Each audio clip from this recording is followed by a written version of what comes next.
usimbule. And I should have to miss you so much. Senga wa Amiru, Shiba Kalungi munange esaide eno babadde bakakasa babadde munanga tewali ku kisaawe Canada esaide eno ate nga omuyimbi munange Sindi Sanyu naye woona eno ali mukakasa era avuddeyo ko wali n'atulagako ate munange ne ku mwana we naye esaide eno. Ngenda kusaba video gimpe like obeera nga tonnaba n'okusubscribinga era nga ngenda kubeera nga ntandika ne Shiba Kalungi munange amawulire gakyagenda mu maaso okutambula ku media. Wabula nga n'essaawa ya kakati munnanga abantu bakyali confused. Kuba jjukira nti mwana muwala ono yataddeyo ko wali akatambi ng'alaga nti aliko airport e Canada ali mu kugenda naye tiyataddewo nti nooba ddala ajja straight munnanga ate mu Uganda. Abantu munnanga ate kiri batabula obwongo era nga wali nange munnanga ate nkutta akatambi era mwana muwala Shiba kabadde ataddeyo wali ng'ali munnangate n'essenga w'omwana Amil esaide eno nga bali munnangate balina bye bakakasa esaide eno nga Shiba Kalungi ali ku lugendo kaakati oba ali mu kujja Uganda oba tali mu kujja Uganda munnange tekinnaba kumanyika esaide eno naye nga byonna ebinaafaayo nja kuba nga mbikutuusako wano ku Jaminat Yugi. So much. Maybe we're gonna miss but I think it's easier because I had to have broken a chain down. Thank you so much. We love you. I can't wait to see you again soon. You know where we're gonna be. See you soon. And I'm gonna miss you way.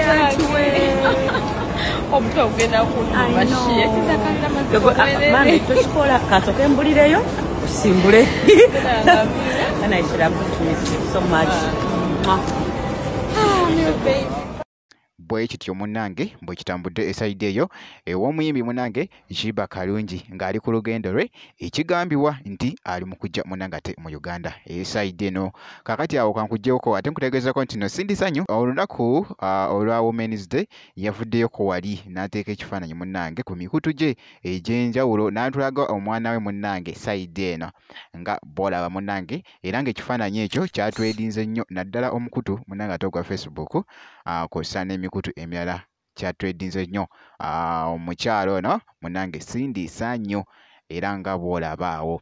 Era ku sayidi y'emu Sindi Sanyu avuddeyo ku wali n'akakasa nga bw'agenda okubeera mu misinde egya BSA banka munnange sayidi eno era wuuyo akatambi ako abadde wali nga akakasa nti ajja kubeerayo munnange ate mu misinde ekigenda ate okusindogoma esaidi eyo. Kansooke nkweko katambi wano ng'ali mu kakasa ate ndyoke nkomewo.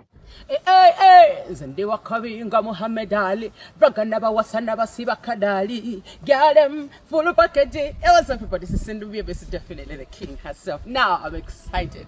On the 16th of March I'm going to be performing at the Absa KH3 7 Hills Run and we are going to be live at Millennium Grand Gogo. So grab your kit today for only 35k on the Absa Run website and bring your energy. Come see me baby.